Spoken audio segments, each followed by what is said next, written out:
From the CyberHub bunker and studio, you're tuning in to the CyberHub Podcast. And now for your host and CISO, James Azar.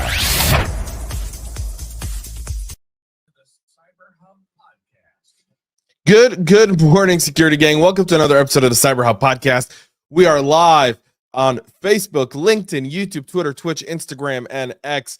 Thank y'all for being here so much this morning. We really appreciate y'all. We've got a packed show this morning with a lot to talk about. I hope everyone had a good, relaxing weekend and you're getting ready to kick off this week, because I know getting ready for the show last night, this morning, kind of going through things, we're really seeing 2024's total threat landscape take shape.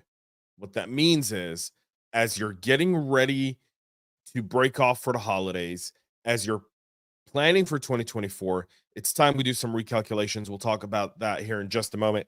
First of all, if you haven't gone to our Substack yet, exclusive content on our Substack, you can go find it out, jamesazar.substack.com, or you can Google the CyberHub Podcast there on Substack, or CISO Talk. You'll find them all there. Also, if you support us on Substack, we send you one of these awesome travel espresso mugs. It's great for traveling with espressos or just a little cup of coffee. Keeps it warmer for longer, which is something you want in an espresso because it's an 8-minute drink.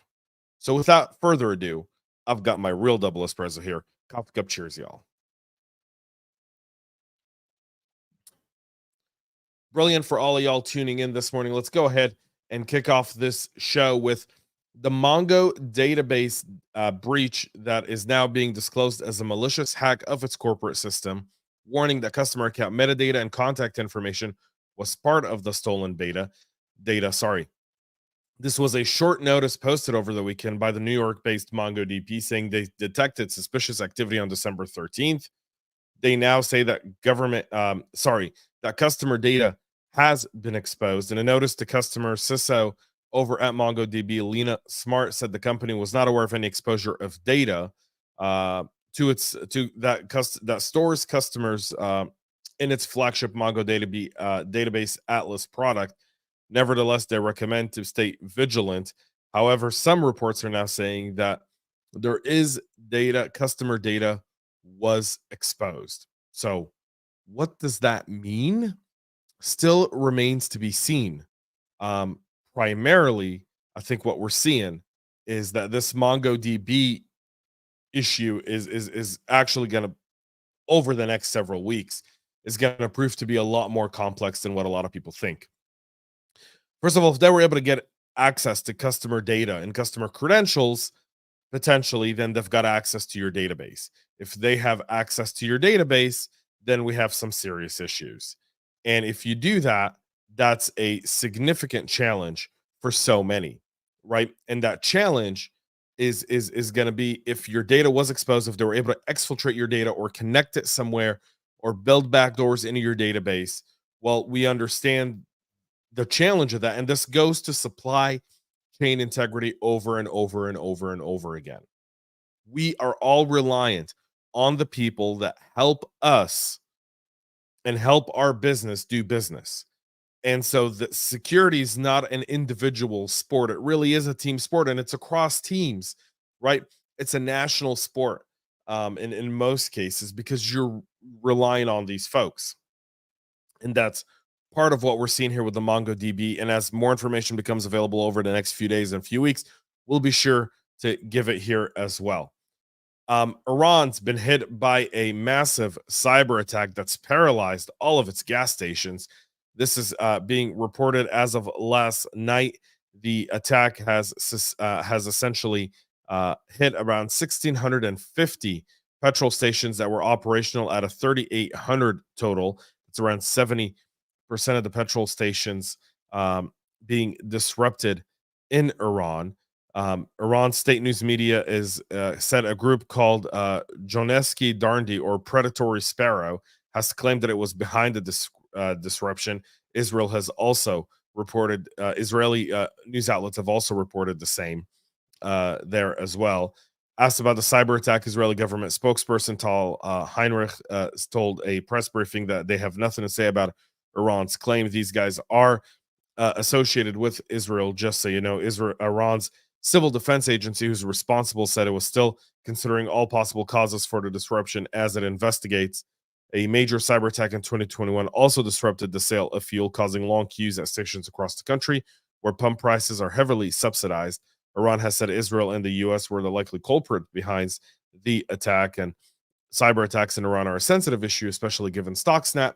So you can obviously see that this is going to have some sort of likely escalation here in the types of attacks. And specifically, and the reason I say that, by the way, is this: if you look at the geopolitical map since October 7th and since that terror attack by Hamas in Israel, what you're seeing is kind of that balance switch there, right? And that switch is, the fact is that Iran's kind of sitting behind and they're letting Hamas, Hezbollah, and a lot of their militias do the work, including the Houthis in Yemen, now disrupting global commerce, which is going to have some impact. It's reported that Secretary of Defense Austin is going to declare a special operation there in order to enable free commerce there as well. So this is all kind of brewing into something greater in that regional conflict, and this is just an opening shot per se. Kraft Heinz, the ketchup makers and the cheese makers, are reporting that are being reported by the Snatch ransomware group as being a victim of its ransomware attack. In a statement issued on Thursday, Kraft Heinz said they're investigating the claims of a cyber attack that occurred several months ago. This is being claimed that they've hacked these guys in August of this year, but it's currently unable to verify claims. Their internal systems are operating normally. They currently see no evidence of a broader cyber attack. Kraft Heinz is one of the world's biggest food and beverage companies, roughly 37,000 employees worldwide. They own more than 20 brands, including Kraft Heinz, Boca Burger, Gavilia, Grape Poupon, Oscar Mayer, Philadelphia Cream Cheese, Primal Kitchen, and Waddy's. The Snatch ransomware operation has been around since 2021. It's targeted various types of organizations in the US, UK, France, and India, including in critical infrastructure. They typically encrypt files on a targeted organization system. They also steal data that they threaten to leak. But for this one, that's still unverified, so it's unaware of what's going on there. In the spirit of supply chain, business communication company 3CX is urging customers to disable their SQL database integration to prevent a vulnerability that occurs in specific configurations. The security advisor, which was published on Friday, the company revealed that 3CX versions 18 and 20 are impacted by an integration bug.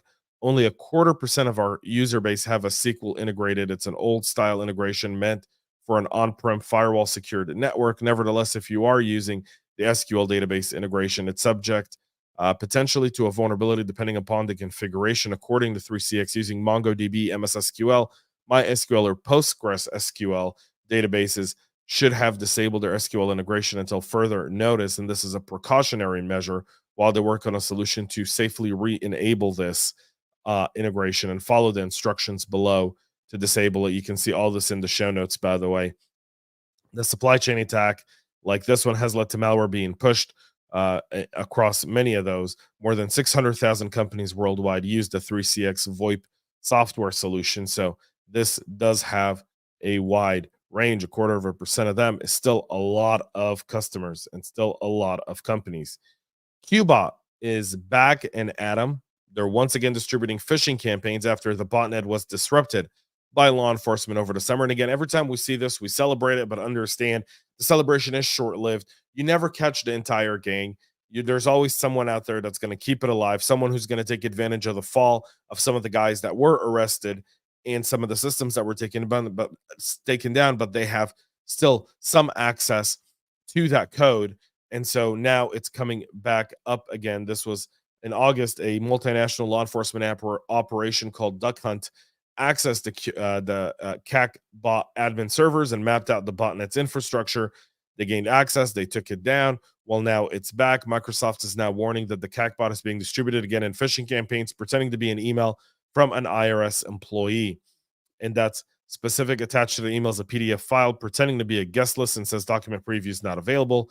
It'll then ask them to download it. Once it does that, it downloads a DLL into memory. and a malware, and then it starts running in the background there with a campaign code TCHK06 and a command control servers at several different IP addresses. Most notably, the deliverable payload was configured with the previously unseen version of 0x500. Microsoft tweeted indicating the continued development of the malware even after it was taken down. So this malware is significant. It's targeted banking, it's targeted critical infrastructure, and now it's back at it. So just because something is taken down, and I think this is really important to kind of internalize as practitioners, just because something is taken down doesn't mean we take it off of our list. Understand this is universal in nature. Whenever law enforcement takes something down, someone else is going to take it, and 6 months, a year or two later, it's coming back, and it's going to come back with a vengeance. It's going to come back improved. And if you take it off, if your SecOps aren't paying attention to it, then you're going to fall victim to that as well. The SEC rules for public disclosure come into effect this morning.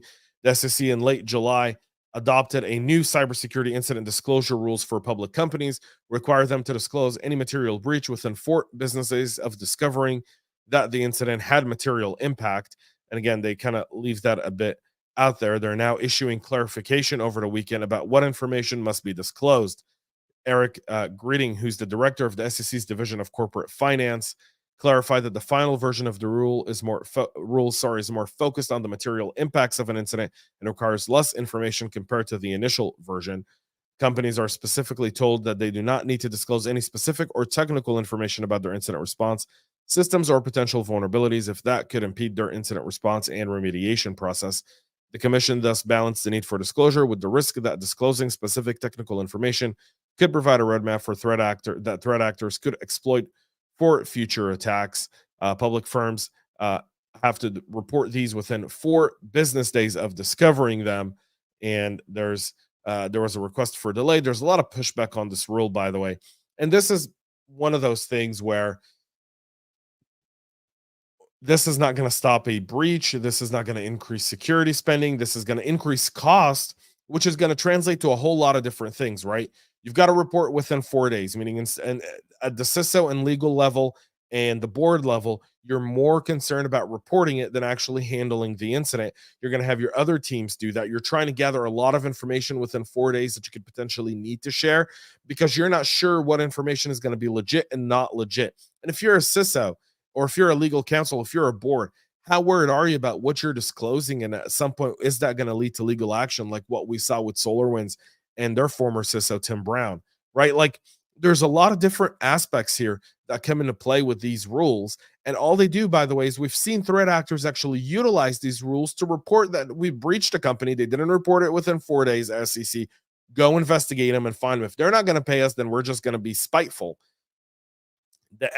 There's got to be a better way to do this than just all of these useless rules that do nothing. All this is doing is it's not helping the companies. It's not helping the defenders. It's only helping the bettors on Wall Street. It's only like we have yet to see a public company go out of business because of a data breach.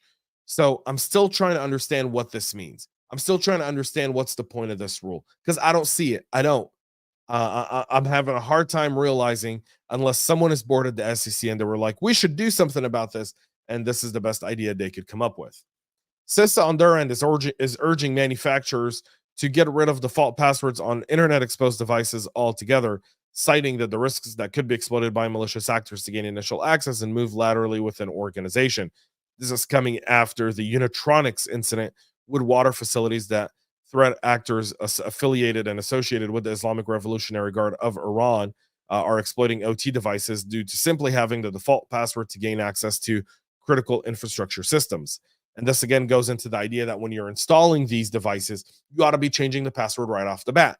If you can't, then you shouldn't be buying the device, or you should be putting it behind several layers of security in order that no one can get access to it, meaning a singular a VPN tunnel, something along those lines. But CISA, for their end, they're stating the obvious, I think, which is don't use default passwords like 11111 or password or admin or so many others. So there's that. That's it for our show this morning. We'll be back tomorrow, 9 a.m. Eastern, live right here on your favorite social media platforms, where you can catch us. Go check out our YouTube, by the way. We know that our LinkedIn, there's days where you get notifications, days you don't get notifications. The one solid place where you can get notifications from us is either our X account, or YouTube. That's where we see the biggest consistency of alerts where notifications actually do appear. Go check out our Substack for all the latest and greatest. Until then, welcome to Christmas week. It's bound to be a crazy one. Everyone's in a rush, so slow down, pay attention to things. Threat actors are counting on our human mistakes. It's a great day to send an email to people in the organization, letting them know, hey, we know it's a short week. We know you've got family coming in later. We know you've got all these things planned, but please don't just click stuff. Please don't just take people's word on it. If anything seems fishy, double check, hang up, do the work you do. So do that. That's it for us this morning. Again, we'll be back tomorrow at 9 a.m. here with all the latest and greatest. Until then, have a great rest of your day. And most importantly, y'all, stay cyber safe. We love feedback, so make sure to connect with us on social media and subscribe to our podcast on your favorite podcast listening platform.